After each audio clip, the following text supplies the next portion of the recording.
సమస్తాన్ని పరీక్షించండి, మేలైన దానిని చెప్పండి. మొదటి నుంచి మీరు ఏది విన్నారో దాంట్లో నిలిచి ఉండాలి. వాళ్ళు చాలా మంది సరే మొదటిది ఏది ఇదే తెలియాలి.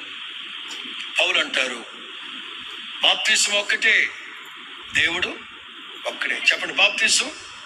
అందరూ స్పందించాలి. బాప్తిసం అందరూ స్పందించాలి. బాప్తిసం ఎవరి మాట చెప్పింది? పౌలు. ఆ పౌలే ఒక సంఘానికి కాపరి.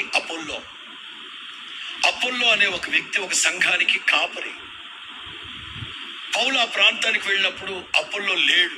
ఆయన ఏదో దేశం అనకూడదు కానీ దేశ విదేశాల బలంగా వాడబడుతుంటాడు. దేవుని ఆత్మ అయితే లేదు కానీ ఆయనకు ఆయనే వాడబడిపోతుంటాడు.